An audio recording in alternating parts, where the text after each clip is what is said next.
Good morning, good day. My name is Phil the Cruz. Today on an episode of Cruising with Phil, a special guest. Looking forward to meeting this lady for a long time. We're going back and forth, tagging back and forth. Avid biker like myself, probably a better biker than me. And her name is Robin Richardson. Hey, Robin, how you doing? I'm doing well, Phil. Thank you. How are you today? I'm good. Thanks for coming. We're playing tag back and forth. With you're busy with your kids and household also. Thanks for doing the show right now. It's great. Oh, it's a pleasure. Yeah, I juggle a lot of things, but I've been looking forward to talking with you. So I'm so glad we found some time that works. But I don't make it press for time, so we got a lot to cover. So let's talk about yourself first. Tell people who you are and what you're all about. All right. Well, I guess I'm not going to tell my full life story because we do not have enough time for that. But Okay. I will start. I will start with my arrival in Toronto, which was about 15 years ago. I grew up in California, actually. Oh, So wow. I'm an immigrant, like many here in Toronto. And an immigrant from a warmer climate. So it goes without saying that it was a bit of a shock to my system at first, getting used to Toronto winters. And I have enough friends now in other parts of the country that I realized that Toronto winters are actually pretty mild by Oh, Canadian standards, yeah. but they didn't feel mild to my California blood. So that took some getting used to. But I like it here very much. With every passing year, I'm more and more grateful to be in Canada. It's a terrific place to live. And I really love Toronto, especially because it's such a diverse city with people from all over the world, different viewpoints, right? Different cultures, always something going on. It's a really fun place to live. And it's also a great place to get around without a car. Oh, you froze there. Did I get you there, Robin? Oh, got you frozen there. Two very small kids, and I had a third not long after. Oh, wow. And honestly, biking with them didn't really cross my mind. I didn't see anybody else doing it. Okay. And I knew that you could get a baby seat for the back of your bike, but I didn't see how that would translate to three kids. So, like many of my neighbors, I drove around in a big SUV, get everywhere. And it's very embarrassing to talk about it now. But at the time, it just felt like what you do. But I did notice that, I spent an awful lot of time stuck in traffic, and the kids were always bickering in the back seat. And, it just wasn't really how I wanted to spend my time. And of course, I also was increasingly aware, as everyone is, I think, of the climate crisis and how serious it is. And I really wanted to do something to lighten my contribution to it. And I thought that big old SUV in the driveway was probably the easiest place to start. So little by little, my kids got a bit older, which helped. And we started trying to drive less. So sometimes that meant, combining errands instead of driving separately for everything, trying to carpool with other families to go to birthday parties and sports games and things like that. But it was difficult to do those things. It didn't come naturally. But it was important enough to me that I kept trying. And then eventually my kids got big enough that the oldest was able to ride her own bike. And then I was able to carry the younger two in a trailer behind my bike. And that was great. That really opened things up for us. Of course, we were still limited by what, an 8-year-old child could do. And some of that comes down to whether she felt safe, whether I felt safe, having her riding along with me on the road. Because as everybody knows, there aren't that many bike lanes in Toronto. Some drivers might disagree with that, but really, if you look at the figures, it's a tiny percentage of our roads that have bike infrastructure on them. So we tried to stick to small residential streets as much as we could. But we were a little bit limited in what we could do. But I kept trying. And I noticed that biking really made us all feel good. The kids didn't fight in the trailer. My older daughter was really discovering some independence and some confidence that came from getting around under her own steam. And of course, we all felt healthier, right? Me especially, instead of sitting behind the wheel of a car, I was pedaling a bike. So that was terrific for my physical and my mental health. Not to mention, it's a lot cheaper than buying gas. This is So all those things helped. Anyway, time passed and we had kind of reached the limit of what we could do with the current arrangement that we had. And some of that was the limit of my middle-aged knees. All those years of carrying big, heavy toddlers around had taken a bit of a toll. And so I started thinking, you know, I'm hearing a lot about e-bikes. Maybe I should investigate e-bikes. I wonder if you can hook a trailer up to an e-bike. That would sure make this a lot easier. So I did a tiny bit of research. I'll admit that I'm more of an impulse purchaser. So I went down to Sweet Pete's on Bloor Street and I looked at some of what they had, and I ended up coming home with a bike that, like me, is from California. It's by a company called Yuba. And it's what's called a long tail cargo bike. So when people hear cargo bike, if they've even ever heard that expression before, they're probably picturing the kind that has a box out in front of the rider. And those are great too, and I'll talk about those later. But a long tail is nice because it's basically like a regular bike, feels like a regular bike when you're riding it, but it's got an extra long, extra strong rack on the back. And so what that allowed me to do, not only could it tow my trailer, but I could put a couple of big panniers on the back and carry a big load of groceries even without that trailer. I could put a kid or two on the back. And it just really opened up the city to me. It made me feel more confident as a cyclist, because even though I'm a pretty good cyclist, I'm not especially fast on a regular bike. And it's really noticeable that drivers give you more space and show you more courtesy if you are going closer to the speed of traffic. I don't know if you've noticed that yourself, but like if I'm puffing and puffing up a hill slowly, I'm much more likely to get close past aggressively by a driver.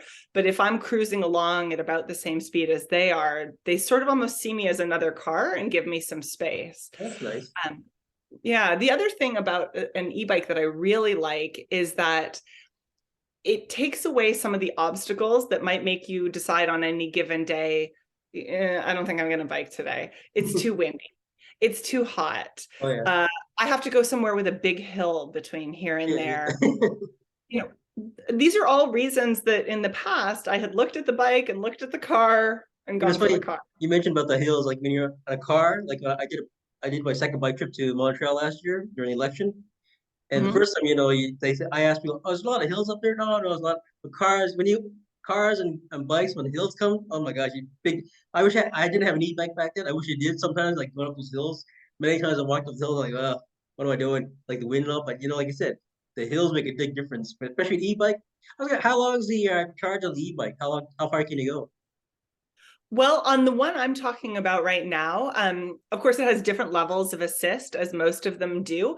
But if you just stick to sort of the lower level of assist, just to give you a little bit of help, you can usually go, I'm going to say about 60 to 70 kilometers on a single charge. Nice. Obviously, if you have a super hilly route or you're riding into a strong wind the whole way, or you're carrying a couple of big heavy kids on the back, that's going to change. And that's actually not even a very impressive range for an e-bike. A lot of them now have longer ranges than that, but it's plenty for what the kind of riding that most people do, right? Certainly for the kind of riding I was doing, which was taking my kids to school, running errands. You know, I was at that time, I wasn't working. I was just a stay-at-home parent. And so all of my riding was basically sort of the kids stuff and household stuff. And those tend to be short trips, but short trips where you're carrying things. Yeah, a lot of stuff. Especially when you have panniers and all, right? You know, all the stuff, the bulk, cans, food, all that other stuff, you know. So we'll dive into if you're ready to go into the next subject, but the young for all. Do you want to go into that, or do you want to talk some more about stuff? Well, okay, so I will just, so as a means of transition, as I rode more, I felt it made such a difference to me and to my family that I wanted to make it easier for other people to do the same thing. And so I started thinking quite a lot about how could I do that. I reached out to friends and tried to get them to ride with me. Sometimes that worked, sometimes it didn't.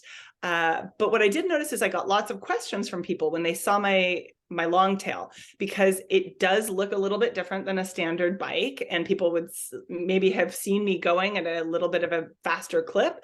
And so I'd get tons of questions, and then people were really interested. So I actually did two things to try to help more people do more cycling and less driving. So one of them is that I started a little e-cargo bike rental company called Happy Fiets, and we don't have to talk about that too much. But you own Happy Feet?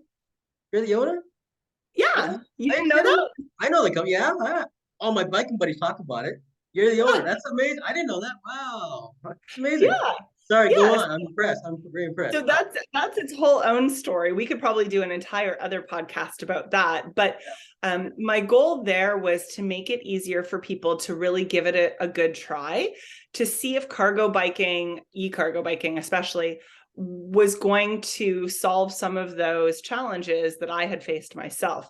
Because of course, when you go to a bike shop, they're happy to let you take it for a test ride, but that's usually 5 or 10 minutes, just right around the block. Most bike shops are sort of downtown on the flats too, so you don't necessarily get a chance to see what's it like to carry a kid up a hill. Right? When they go looking for a car, they're different. Easy. Pick it up for a ride. Okay, I'll look at my groceries. I'll pick my wife. Sure. That was a great car. It's a good one.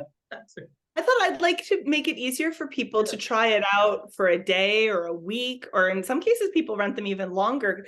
I've also had people who have rented, 2, 3, 4 different ones to really see which one is going to work best for their family, because an e-bike, especially an e-cargo bike, is not a small purchase. I always say it's expensive as bikes go, very cheap compared to a car. So it kind of occupies that middle ground, right? Where if you are thinking of a bike as something that costs a couple $100s, you're going to absolutely be appalled at the cost of an electric cargo bike. But then if you go, oh, well, it could replace a car. And for some families, it replaces a second car. For some people, it replaces having a car at all. For some people, it just is an extra way that they can save on gas and repairs and maintenance and all that business, and parking, because bike parking is always free. Yeah. So I wanted to give people a chance to really try it, and I've had a lot of interest. So that's been great. And quite a few of my customers have gone on to buy their own e-cargo bikes, which absolutely makes my day. I'm gonna pick your brain. Okay, my question is, I've asked people, how did it feel the first time when you started your company? The first feedback, like somebody came to you say, you know what, Robin, you're amazing. Thank you for doing this. I didn't think about it. And just how did it make you feel? Like first customer feedback, positive feedback, make you feel about it? It was such a thrill. Although I'll tell you the honest truth, the real feedback I get, I get lots of feedback, of course, and I've been fortunate enough that it's all been very positive. But what really does it for me is folks who have never tried an e-bike before, taking it for its first spin. I always have them do kind of a quick down the block and back while I'm there, so that if any questions come up, I can answer them right away. And often people are nervous. They're like, oh, I don't know, e-bike, I'm just used to my regular bike. I don't know if I'll like it. They get on, and even with just the low level of assist, they take off, and you know what it feels like. It just feels like you are having the best day of riding ever. It feels like you've got a tailwind, and you had, like a really good night's sleep and an energetic breakfast, and you just it's your best day of riding ever. You just feel strong. It feels natural. It feels really fun. And inevitably they go down the block, they turn around, they come back towards me, and they've got the grin on their faces. That says it all there, right? Wow, that's nice.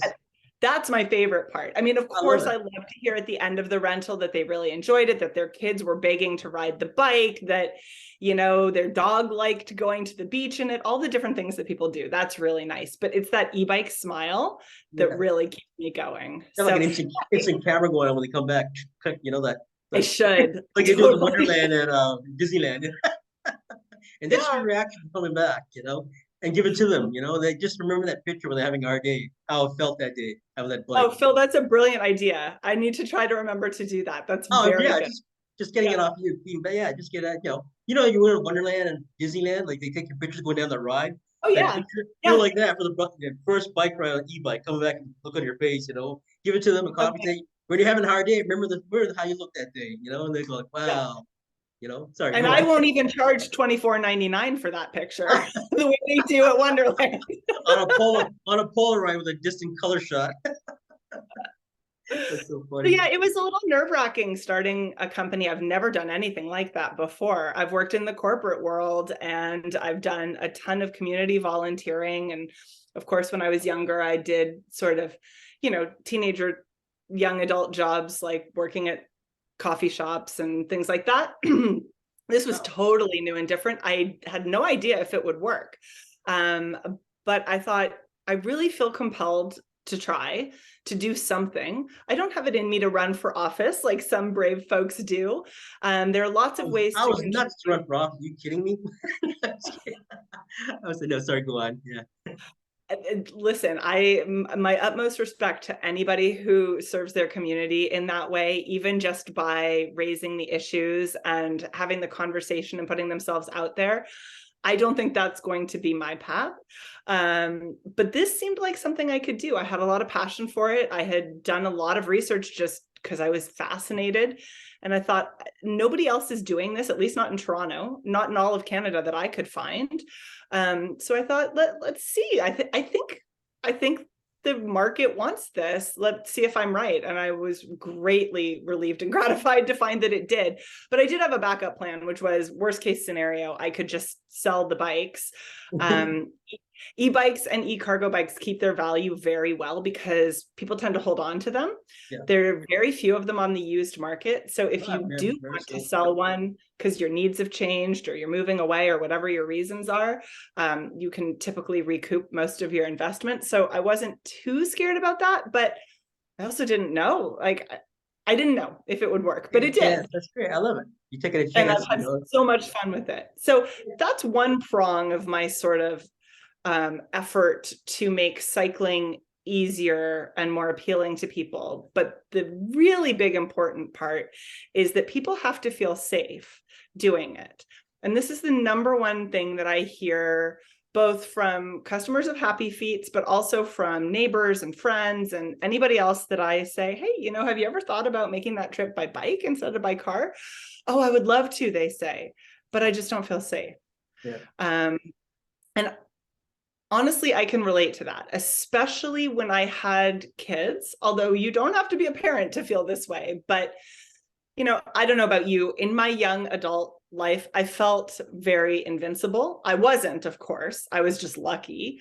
But a lot of young people sort of think that they'll live forever. And I definitely had that kind of feeling of invulnerability. It was very naive. And like I said, I'm very lucky that it all worked out as well as it did.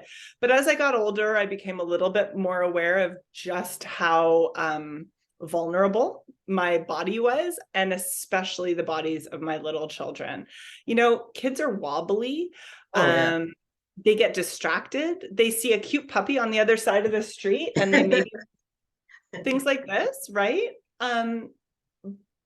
And the reason I keep talking about kids is because if you make your city safe for kids to ride, it will be safe for everyone to ride it. So it's not that kids are the only people who are important, not at all. But if you have a bike lane that protects little wobbly, brand new bike riders, it will also be safe for newcomers to Canada who maybe have not ridden a bike in childhood. There are a lot of folks who come here and bike riding just isn't sort of commonplace. And so they learn as adults and they're wobbly too. Or tourists who know how to ride a bike just fine, but aren't familiar with our city. And so may find themselves turning onto a road that they wish they hadn't, or lots of other reasons why folks might go a little more slowly or need a little more space. Maybe they use a recumbent bike or an adaptive cycle, or they're towing a trailer, a million reasons, right? So I started to think I really need to do something about the safety of our streets as well. And I started off slow. I sent some letters, I signed some petitions, those kinds of normal things.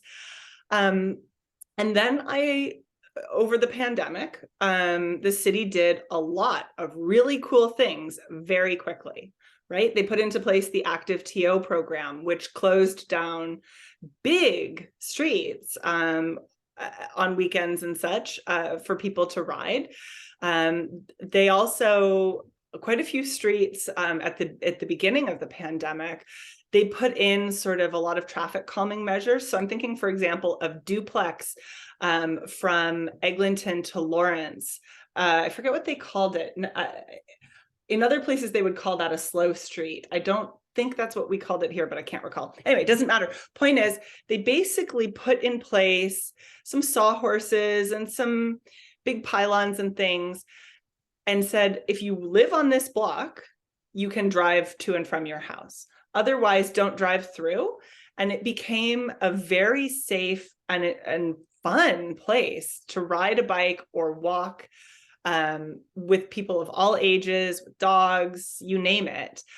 Sadly, that didn't last very long. But some of the improvements the city put in place did last, right? So the bike lanes on University, for example, which were put in to help hospital workers get to and from work safely, especially in the early days of the pandemic when folks did not want to take public transit. I'm sure you remember a lot of people were to get on public transit. So it was really important for them to have other ways to get to work. So those went in and were made permanent. The Bloor and Danforth cycle tracks were made permanent and extended. That was fantastic. And of course, closest to my heart and also literally closest to my home, the complete street went in on Yonge between Davisville and Bloor Street. So obviously I come at this from a cycling perspective because that's my favorite way to get around, my favorite way to get exercise. But a complete street isn't just for cyclists. A complete street, the reason it's called complete is because it has space for people no matter how they get around. So it's got space for drivers. It also has space for people who take transit. So in this particular example, the city put in accessible platforms at some bus stops as an experiment to see, did that make it easier for people to board and come off of buses and things like that. They also put in quite a lot of pedestrian protections, especially at intersections. They put in some flex posts and some planters and things to make it so that drivers would turn more like two sides of a square and less like a curve. And that does two things. It slows down the car as it's turning, but it also means that at the time that it's crossing the sidewalk, the driver is facing perpendicular to the sidewalk rather than at an oblique angle, which makes it easier for them to see whether there are people in the crosswalk. Was it called Yonge4all back then, or did you was that your company or sorry? Okay, so that is the name of, no, it was not called Yonge4all. It was called and still is officially called the Midtown Yonge Complete Street Pilot Project. Okay. A long name, eh? Long name. And the other, I'll just mention one more thing about the pilot project, which is that it also offered space to restaurants in the area so that they could build patios out where there had been a travel lane for cars. Mm-hmm. So we've seen these all over the city, and in some places they're combined with more complete street infrastructure, and in some places they're standalone. But I think they work best in combination with a bike lane and the other protections I talked about, because if you're dining at one of those patios, it's nice to have a bit of a buffer between you and the cars and trucks going by. Oh, yeah. Right? So if you think of a street like, well, actually farther up on Yonge is a good example. So north of Davisville, there were a handful of these, and they were just protected with sort of in some cases like K-rails, in some places nicer looking wooden blocks, but in all of those cases, the distance between your table and the semi truck going by was like a foot, maybe two. I remember that, having a burger and inhaling gas fumes. Right. And you have to have a lot of faith in drivers that they're not going to just crash Oh into yeah. those. Well, you see the what's, oh my gosh, I know it's scary, right? Yeah, right. So by putting in a bike lane, especially one which has concrete curbs on the Yeah. outside of it, that gives some space between the diners and the drivers, which is nice for everyone. The other nice thing about a complete street that often gets overlooked is that it's actually safer for drivers too. There are fewer crashes for drivers, even among themselves. Forget about all the protections for pedestrians, cyclists, wheelchair users, all other users of the street. Drivers are actually safer too. So as an example, I occasionally drive still. I do it as little as I possibly can, but once in a while, it just is the only way that will work. So back in December, we had a really messy snowstorm. You'll remember it was shortly before Christmas. And my kids begged me for some takeout Chipotle. It's their favorite. So I wanted to go pick up Chipotle down at Bloor Street. And I deliberately chose to drive on Yonge rather than Mount Pleasant, which would have been my other option, because I felt safer on Yonge, because there's one lane of traffic in each direction. So you don't get drivers sort of cutting over across in front of you, switching lanes, constantly trying to get out ahead. Everybody just proceeds in an orderly fashion. And I also knew that the food delivery riders would be out that night, because they've told me they get the most work and the biggest tips on the nights with the worst weather. That's nice. Oh, so great.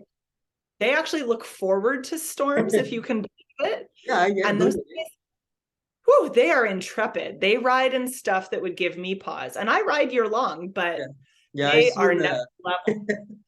So I like knowing that they have space to ride in and that I'm not at risk of hitting them.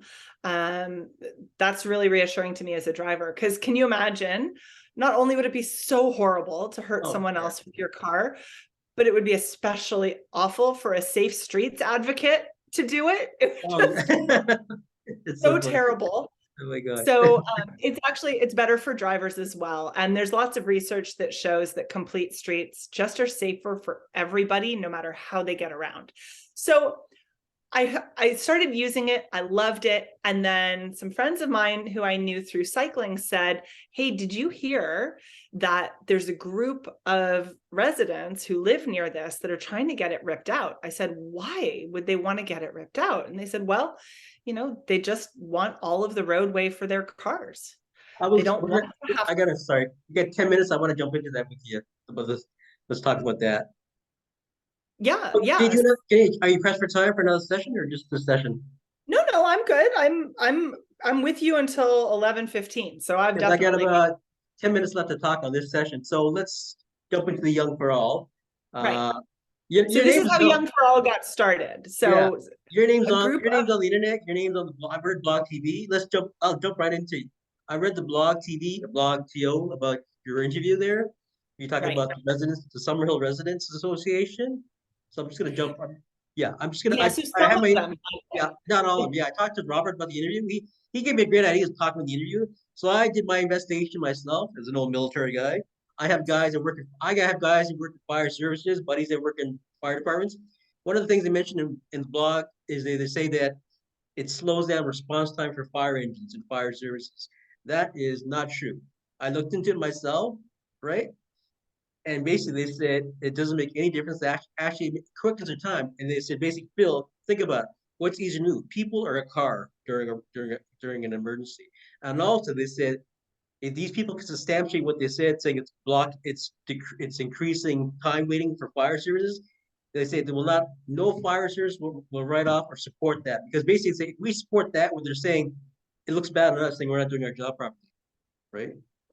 Well, it's also, as you say, it's just simply not true. I love that you did your independent research. And they said they said fire service, and they said nobody will support that because they're basically saying that's false. There's no evidence, there's no data, and they said it's not true. That's just something new. And nothing else mentioned about is the loss in revenue for stores and all that stuff, like in that area, certain areas. I contact myself. I contact Summerhill Association and the other association. I won't mention the names. I contacted a few stores. I got a hold of one. Never got back to me. I read messages with the president, the CEO, whatever, all the association. I contacted about 7 people, 3 times, emails. I want to get their feedback. I said I want to use both sides of the scope, like not just your view, but their views, why they're fighting it, and see if maybe we can work it out, make a come together, make a difference, and work things out. But no response whatsoever. Nobody responded whatsoever. No answer. I did a few calls. I talked to my side. I live in Eglinton and Victoria Park. So I went down, did my own surveys. I talked to people with the LRT and I asked them why they're losing revenue. I asked people that live in the area. I talked to 150 people in the area in the last 2 months after talking to Robert. And they told me the reason they're losing business. I'm not a retailer, but I can't tell you exactly what they said because during the COVID, they raised their prices. Now Walmart opened up down the road, right, from them. So this is their thing. Why would you go to a store that's raised prices and just go to Walmart and get the same thing? I mean, that's a kind of a thing they're playing, right? I mean, they're saying the loss in revenue. I can understand that, but there's also alternatives, right? You know, I mean, one store that I talked to in Eglinton area, she says, "Well, I had to change my scope of how I run business, either lower my prices, more advertising, or do something." Because right now the LLT is coming in, and it's permanent. The LLT. I mean, we did advertising for them in the local business and all, but I read the blog TO about your interview there. I went through the whole thing there also, right? Fire services is false. Also, another thing is a lot of these counselors that are still there, I got 6 minutes, they signed off on they want to reach 2030 the goal of climate change, climate. Okay. Transform TO. That's exactly. right. So you're going to go down there on the 30th, right? And some of these counselors are going to say no, they're actually contradicting their vote, right? Well, so the 30th is actually the Infrastructure and Environment Committee. Yeah. It's not the full council. And Okay. we do have a lot of confidence in the IEC seeing the value of this project. The city's own data supports it enthusiastically. That's great. All of the goals of the project have been met. Driver time has barely increased, well under 2 minutes at the very worst times for traffic, which interestingly are on weekends. So it's not commuters. I guess it's folks going downtown that don't want to take the TTC or bike. Yeah. I'm not sure why it's so much busier on weekends, but it's still along the length of the whole project, well under 2 minutes of extra driving time. And at some times of day, it's actually faster than it was before the pilot went in. And then you combine that with the fact that the restaurants love it because they have extra revenue from the street side patios. That in turn draws in more business to the other shops and services, right? Because more street life just means more people browsing. Maybe you've had a nice meal and a glass of wine. You're more inclined to go buy something at the boutique next door. And pedestrian and cyclist traffic is up like very noticeably. I don't have the percentages right to top of mind, but it's on the order of 50% more people walking and 150% more people cycling, which is not surprising. If you ever tried to bike down Yonge Street before the bike lanes went in, it was terrifying. Yeah, I know. And now it's very, very popular with people who live in the neighborhood, with people who are connecting through to downtown. And as we mentioned, with people who make deliveries by bicycle. So we expect there's going to be a full staff report coming out sometime next week. We expect it to be very positive. And then we think that IEC will probably unanimously support keeping the pilot project as a permanent installation. And then after that, it does go to the full council. And for sure, there are some folks that are definitely going to be against this. There always are. But as you say, it helps the city achieve its Transform TO goals of having, I think it's 70% of all trips under 5 kilometers made without a car. So TTC, biking, walking, you name it. And it also contributes to our Vision Zero efforts, right? It makes the city, that piece of the city at any rate, much safer, as we talked about earlier, for every kind of road user. And Vision Zero seeks to have no deaths and no serious injuries on the road. I have my ex-fiance she's a radiation therapist at Mount Sinai. I think she moved. Ah. But anyway, sorry, Princess Margaret. And I have a friend that's a doctor, is an anesthesiologist. They can't say officially, but I asked them in the last 7 months, they say they have less injuries on bike paths, especially the Yonge and Danforth line. They actually have their own data form where all the accidents, fatalities, car accidents, hit and runs and all that, less on bike paths than anything, unofficially, just to let you know. That's great to hear. That's Yeah, really good. I did my own research too. Robin gave me the idea. Got 2 minutes left, so anything you want to add on? You know, go out and vote. Young for all, vote. Well, I'm wondering, if we only have 2 minutes left, do we want to end here and go to the other Zoom Yeah, call? because the just next to get a session little- starts, the other one starts at 11. We just said you got to go pick up your son at 11:15. Oh, I see. Well, can we start one now? After? Yeah. No, not after. Sorry, I'm like, just, can you generate a new Zoom call now, or is that too difficult to do? I can try it. I don't sometimes the picture freezes. I can try it right now. You know, I can do that. So I'll end this now, and I'll just I can do the other one, start early, and see what happens. So just sign off, start off on the other one, and see what happens. Okay, if I freeze on the picture, we can still talk. Okay. So I'll just say, that sounds good. I just don't want to feel rushed at the end. No, I so don't want, that's why I didn't want to run. Yeah, this is press for time enough. So I'm gonna end it now. We'll talk about the other one. I'll just say, Okay. I'll be